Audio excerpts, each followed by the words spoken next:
20ஆம் நூற்றாண்டில் ஏற்பட்ட மிக முக்கியமான மருத்துவ முன்னேற்றங்கள் என்னென்னன்றத பார்க்கலாம்.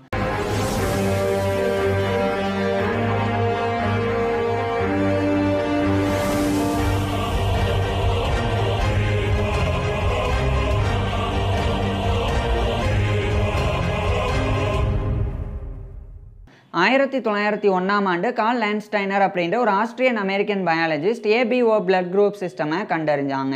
இதுக்கு முன்னாடி வரைக்கும் ரத்தம் இழக்கக்கூடியவங்களுக்கு என்னதான் ரத்தம் ஏற்றினாலும் சில நபர்கள் காப்பாற்றப்பட்டாங்க, பல நபர்கள் இறந்து போனாங்க. இதுக்கு என்ன காரணம் அப்படின்ற சரியான புரிதல் அந்த காலகட்டத்தில் இல்லாமல் இருந்தது. அப்போ தான் கார்ல் லேண்ட்ஸ்டைனர் ஏபிஓ அப்படின்னு பிளட் குரூப் தனித்தனியாக இருக்குது, அது மிஸ்மேட்ச் ஆகும்போது உயிரிழப்பு ஏற்படுது அப்படின்றத கண்டறிஞ்சு சொன்னாங்க. இது பிளட் டிரான்ஸ்ஃபியூஷனில், அதாவது ரத்த மாற்று சிகிச்சை ஏற்பட்ட மிக முக்கியமான முன்னேற்றமாக இருந்தது. அடுத்து 1921ஆம் ஆண்டு ஃப்ரெடரிக் பேண்டிங் அப்படின்ற ஒரு கெனடியன் ஃபார்மகாலஜிஸ்ட்டும் சார்ல்ஸ் பெஸ்ட் அப்படின்ற ஒரு அமெரிக்கன் கெனடியன் பயோமெடிக்கல் சயின்டிஸ்ட்டும் இன்சுலினை கண்டறிஞ்சாங்க. அதுக்கு ஜான் மெக்லவுட் அப்படின்ற ஒரு ஸ்காட்டிஷ் பயோகெமிஸ்ட்டும் ஜேம்ஸ் காலிப் அப்படின்ற ஒரு கெனடியன் பயோகெமிஸ்ட்டும் உதவியாக இருந்தாங்க. இன்சுலின் கண்டறியப்படுறதுக்கு முன்னாடி வரைக்கும் டைப் 1 டயபெட்டிஸ்னால எண்ணில் அடங்காத மனிதர்கள் பாதிக்கப்பட்டு கொஞ்ச காலத்திலேயே இறந்து போனாங்க. இந்த அளவுக்கு அதிகமான உயிரிழப்பை ஏற்படுத்தின இந்த டைப் 1 டயபெட்டிஸை மேனேஜ் பண்ணுறதுக்கு இன்சுலின் ரொம்ப அவசியமானது. அப்பேற்பட்ட இந்த இன்சுலின் அப்படின்ற ஹார்மோன் 1921ஆம் ஆண்டு இந்த நான்கு நபர்களால் கண்டறியப்பட்டது. இந்த இன்சுலின் தான் இன்னைக்கு வரைக்கும் டைப் 1 டயபெட்டிஸ்னால பாதிக்கப்படுற எண்ணில் அடங்காத மனிதர்கள் காப்பாற்றப்படுறதுக்கு காரணமாக இருக்குது. ஸோ இது டயபெட்டிஸ் அதில் ஏற்பட்ட மிக முக்கியமான ஒரு முன்னேற்றமாக இருந்தது. அடுத்து 1928ஆம் ஆண்டு அலெக்சாண்டர் ஃப்ளெமிங் அப்படின்ற ஒரு ஸ்காட்டிஷ் பிசிசியன் தான் பெனிசிலின் அப்படின்ற ஃபர்ஸ்ட் எஃபெக்டிவ் ஆன்டிபயோட்டிக்கை கண்டறிஞ்சாங்க. இதுக்கு முன்னாடி வரைக்கும் பாக்டீரியல் இன்ஃபெக்ஷன்ஸ்னால நிறைய மனிதர்கள் இறந்து போனாங்க. இந்த பெனிசிலின் கண்டறியப்பட்ட பிறகுதான் பாக்டீரியல் இன்ஃபெக்ஷன்ஸுக்கு உண்டான சரியான ட்ரீட்மெண்ட் ஆனது நடைமுறைக்கு வந்தது. இதனால பாக்டீரியல் இன்ஃபெக்ஷனால பாக்டீரியல் இன்ஃபெக்ஷனால் பாதிக்கப்படக்கூடிய பல நபர்கள் பெனிசிலினால் தொடர்ந்து காப்பாற்றப்பட்டு வராங்க. ஸோ இதுவும் மருத்துவத்தில் ஏற்பட்ட மிக முக்கியமான ஒரு முன்னேற்றமாக இருந்தது. அடுத்து 1937ஆம் ஆண்டு அந்த கார்ல் லேண்ட்ஸ்டைனர் அப்படின்ற ஆஸ்திரியன் அமெரிக்கன் பயாலஜிஸ்ட்டும் அதே மாதிரி அலெக்சாண்டர் எஸ் வீனர் அப்படின்ற ஒரு அமெரிக்கன் பயாலஜிஸ்ட், இவங்க ரெண்டு பேரும் இணைஞ்சு RH ஃபேக்டரை கண்டறிஞ்சாங்க. இது ரீசர்ச் ஃபேக்டர் அப்படின்னு அழைக்கப்படும். அது என்னன்னா, இப்போ ஏபிஓ பிளட் குரூப் சிஸ்டமை கார்ல் லேண்ட்ஸ்டைனர் கண்டறிஞ்சாங்க. இது கண்டறிஞ்ச பிறகும் கூட நிறைய நபர்கள் பிளட் டிரான்ஸ்ஃபியூஷனுக்கு அப்புறமா கூட நிறைய பேர் இறந்து போனாங்க. உதாரணமாக இப்போ ஓ நெகட்டிவ் உள்ளவங்களுக்கு ஓ உள்ளவங்களுக்கு ஓ பிளட் குரூப்பே கொடுத்தா நிறைய பேர் இறந்து போனாங்க. அதுக்கு என்ன காரணம் அப்படின்ற அந்த சரியான புரிதல் இல்லாமல் இருந்தது. அப்போ தான் இந்த RH ஃபேக்டர் கண்டறியப்பட்டது. RH ஃபேக்டர் அப்படின்னா, இப்போ ஒரு பிளட் குரூப் இருக்குன்னா அதுலேயே 2 வகை இருக்குது. ஏ இருக்குன்னா ஏ பாசிட்டிவ் ஏ நெகட்டிவ் இருக்குது, பி இருக்குன்னா பி பாசிட்டிவ் பி நெகட்டிவ், ஓ இருக்குன்னா ஓ பாசிட்டிவ் ஓ நெகட்டிவ் இருக்குது. இதெல்லாம் 1937ஆம் ஆண்டு தான் கண்டறியப்பட்டது. அதுக்கும் கார்ல் லேண்ட்ஸ்டைனர் தான் முக்கிய பங்காற்றினாங்க. ஸோ இது கண்டறியப்பட்ட பிறகு தான் நிறைய விஷயம் புரிய வந்தது. உதாரணமாக இப்போ ஓ நெகட்டிவ் பிளட் குரூப் உள்ளவங்க யாருக்கு வேணால் பிளட்டை கொடுக்கலாம். ஸோ யூனிவர்சல் டோனர் அப்படின்னு அழைக்கப்படுவாங்க. அதே மாதிரி ஏபி பாசிட்டிவ் அந்த பிளட் உள்ளவங்களுக்கு யார் வேணால் ரத்தம் கொடுக்கலாம். ஸோ அவங்க ஏபி பாசிட்டிவ் உள்ளவங்க யூனிவர்சல் ரெசிபியன்ட் அப்படின்னு சொல்லுவாங்க. ஸோ அதெல்லாம் அதுக்கப்புறம் தான் புரிய வந்தது. ஸோ ஓ நெகட்டிவ் உள்ளவங்களுக்கு ஓ பாசிட்டிவ் பிளட்டை ஏற்றும் போது அந்த நபர்கள் இறந்து போகிறாங்க. ஸோ இதெல்லாம் அப்புறம் தான் படிப்படியாக புரிய வர ஆரம்பிச்சிருந்தது. ஸோ இதுக்கு முக்கியமான காரணம் கார்ல் லேண்ட்ஸ்டைனர் தான். ஸோ இதுவும் பிளட் டிரான்ஸ்ஃபியூஷனில் ஏற்பட்ட ஒரு முக்கியமான ஒரு வளர்ச்சியாகவும் இருந்தது. இன்னும் சொல்லப்போனால் மிகப்பெரிய ஒரு புரட்சியாகவும் அது இருந்தது. அடுத்து 1943ஆம் ஆண்டு செல்மன் வாக்ஸ்மேன் அப்படின்ற ஒரு அமெரிக்கன் இன்வென்டர், ஆல்பர்ட் சாட்ஸ் அப்படின்ற ஒரு அமெரிக்கன் மைக்ரோபயாலஜிஸ்ட், அதே மாதிரி எலிசபெத் யூஜி கிரெகோரி அப்படின்ற ஒரு ஃபீமேல் அமெரிக்கன் பயோகெமிஸ்ட், இவங்க 3 பேரும் இணைஞ்சு ஸ்ட்ரெப்டமைசின் அப்படின்ற ஆன்டிபயோட்டிக்கை 1943ஆம் ஆண்டு கண்டறிஞ்சாங்க. இந்த ஸ்ட்ரெப்டமைசின் அப்படின்ற இந்த ஒரு ஆன்டிபயோட்டிக் தான் டிபர்குலோசிஸ்ன்ற டிபி நோய்க்கு எதிரான ஒரு சரியான ஆன்டிபயோட்டிக்காக அந்த காலகட்டத்தில் இருந்தது. ஸோ டிபர்குலோசிஸ்னால அந்த காலகட்டத்தில் பல மனிதர்கள் இறந்து போனாங்க. டிபர்குலோசிஸ் தான் அந்த காலகட்டத்தில் அதிகமான மனிதர்கள் இறந்து போகிறதுக்கு முக்கியமான காரணமாக இருந்த நோய். ஸோ அப்பேற்பட்ட டிபர்குலோசிஸுக்கு எதிரான மருந்தாக ஸ்ட்ரெப்டமைசினை அவங்க 1943 கண்டுபிடிச்சாங்க. இது இன்ஃபெக்ஷியஸ் டிசீஸ் அந்த ஒரு துறையில் ஏற்பட்ட ஒரு முக்கியமான ஒரு வளர்ச்சியாக இருந்தது. அதுக்கப்புறம் 1953 1963ஆம் ஆண்டு தான் டிஎன்ஏ ஸ்ட்ரக்சர் வந்து கண்டுபிடிக்கப்பட்டது. இதை வந்து ஜேம்ஸ் வாட்சன் அப்படின்ற ஒரு முக்கியமான ஒரு அமெரிக்கன் மாலிகுலர் பயாலஜிஸ்ட்டும் அதே மாதிரி பிரான்சிஸ் கிரிக் அப்படின்ற இன்னொரு மாலிகுலர் பயாலஜிஸ்ட் இவங்க 2 பேரும் வந்து கண்டுபிடிச்சாங்க. இதுக்கு ரோசலின் பிராங்க்லின் அப்படின்ற ஒரு ஃபீமேல் பிரிட்டிஷ் கெமிஸ்ட்டும் அதே மாதிரி மோரிஸ் வில்கின்ஸ் அப்படின்ற இன்னொரு நியூசிலாந்து பிரிட்டிஷ் பயோபிசிசிஸ்ட் இவங்க 2 பேருமே வந்து பங்காற்றினாங்க.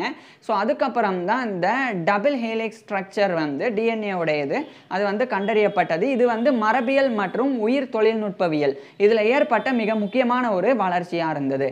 அதுக்கப்புறம் 1954ஆம் ஆண்டு ஜோசப் இ மரி அப்படின்ற ஒரு அமெரிக்கன் பிளாஸ்டிக் சர்ஜன் அவர் தான் ஃபஸ்ட்டு சக்ஸஸ்ஃபுல் கிட்னி டிரான்ஸ்பிளான்ட்டை பண்ணாங்க. ஸோ சிறுநீரக மாற்று அறுவை சிகிச்சை முதல்ல வந்து வெற்றிகரமாக 1954ஆம் ஆண்டு ஜோசப் இ மரி தான் வந்து பண்ணாங்க. ஸோ உறுப்பு மாற்று சிகிச்சையில் ஏற்பட்ட ஒரு முக்கியமான ஒரு வளர்ச்சியாக இது அமைஞ்சது. அதுக்கப்புறம் ஜோனஸ் சால்க் அப்படின்ற ஒரு அமெரிக்கன் வைராலஜிஸ்ட் 1955ஆம் ஆண்டு போலியோ வேக்சின் வந்து அறிமுகப்படுத்தப்படுறதுக்கு காரணமாக இருந்தாங்க. அவர் தான் 1952லேயே அதை வந்து கண்டறிஞ்சாங்க. இருந்தாலும் 1955ஆம் ஆண்டு போலியோ வேக்சின் ஆனது பயன்பாட்டிற்கு வந்தது.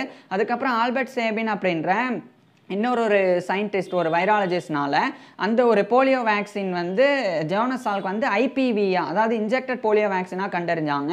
அதை வந்து மேம்படுத்தி ஓரல் போலியோ வேக்சினா வாய்வழி சொட்டு மருந்தாக வந்து ஆல்பர்ட் சேபின் வந்து 1960களில் கண்டறிஞ்சாங்க. ஸோ இது வந்து மருத்துவத்தில் ஏற்பட்ட ஒரு முக்கியமான ஒரு மைல்கல். ஏன்னா அதனால் வரைக்கும் போலியோனால எண்ணிலடங்காத குழந்தைகள் வந்து ரொம்ப மோசமாக பாதிக்கப்பட்டாங்க, இறந்து போனாங்க. அதிலிருந்து குழந்தைகள் வந்து காப்பாற்றப்படுறதுக்கு போலியோ வேக்சின் மிக முக்கியமான ஒரு கருவி ஒரு மிக முக்கியமான ஒரு அங்கமாக இருந்தது. அதுக்கப்புறம் 1960ஆம் ஆண்டு இந்த பெர்த் கண்ட்ரோல் பில்லானது பயன்பாட்டிற்கு வந்தது. அது வந்து இன்ட்ரடியூஸ் பண்ணப்பட்டது.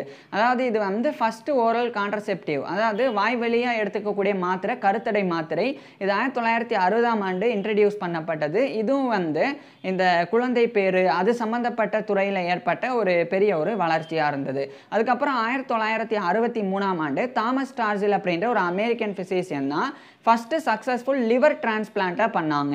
ஸோ கல்லீரல் மாற்று அறுவை சிகிச்சை வெற்றிகரமாக 1963ஆம் ஆண்டு பண்ணப்பட்டது.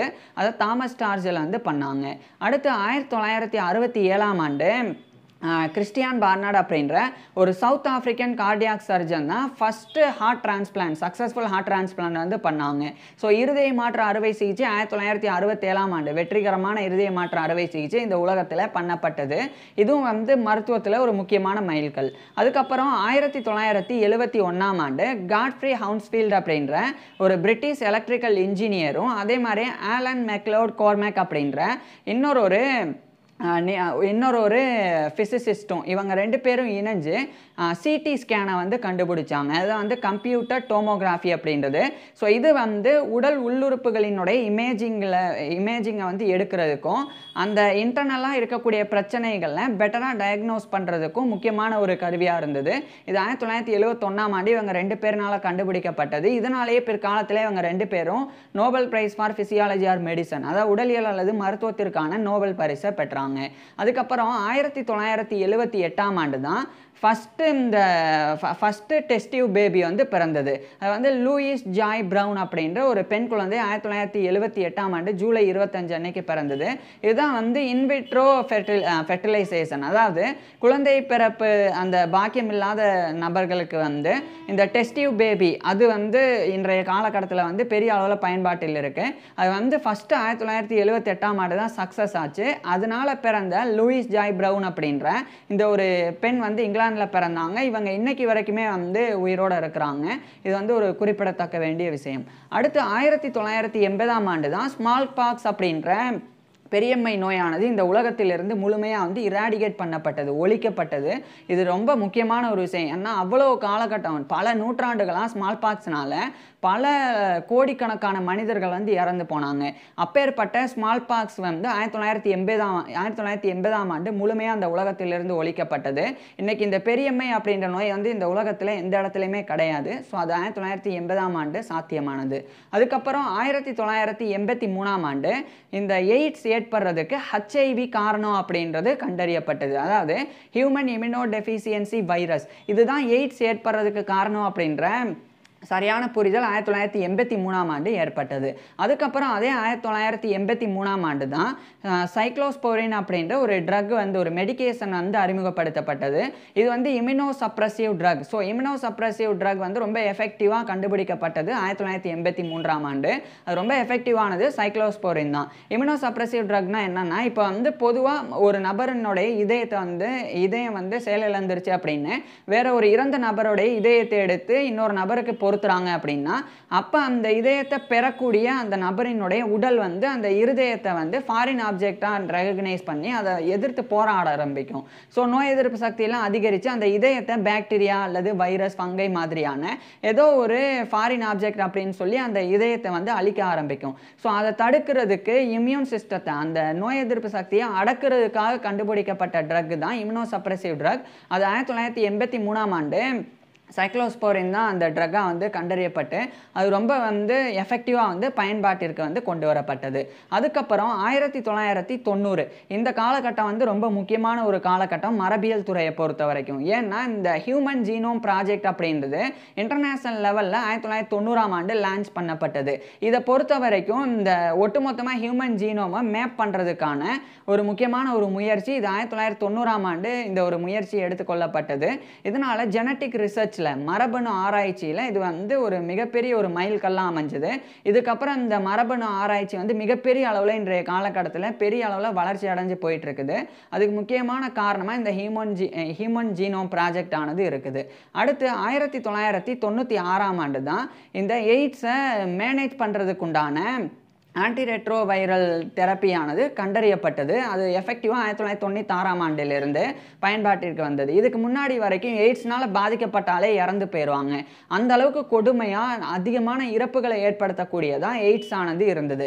அப்பேற்பட்ட இந்த எய்ட்ஸை வந்து மேனேஜ் பண்ணக்கூடிய ஒரு விஷயமாக வந்து மாற்றினது ஆன்டிரெட்ரோவைரல் தெரப்பிஸ் தான். ஸோ இது 1996ஆம் ஆண்டிலிருந்து பயன்பாட்டிற்கு வந்திருந்தது. ஸோ இப்படி இதெல்லாம் தான் 20ஆம் நூற்றாண்டில் ஏற்பட்ட மிக முக்கியமான மருத்துவ முன்னேற்றங்கள். இதில் உங்களுக்கு எது கேட்கும்போது ரொம்ப சுவாரஸ்யமாகவும் ஆச்சரியமாகவும் இருந்தது அப்படின்றத கீழே கமெண்ட்ஸில் சொல்லுங்கள். அதே மாதிரி இதுக்கு முன்னாடி நான் வந்து 19ஆம் நூற்றாண்டில் ஏற்பட்ட மிக முக்கியமான மருத்துவ முன்னேற்றங்கள் அது பற்றி நான் ஏற்கனவே பேசியிருக்கேன். அதை வந்து கீழே டிஸ்கிரிப்ஷனில் லிங்காக கொடுக்குறேன், பாருங்கள். இல்லைனா டிஸ்பிளேவை டச் பண்ணுங்கள், நேராக அந்த வீடியோக்கே போயிடலாம். தேங்க்யூ.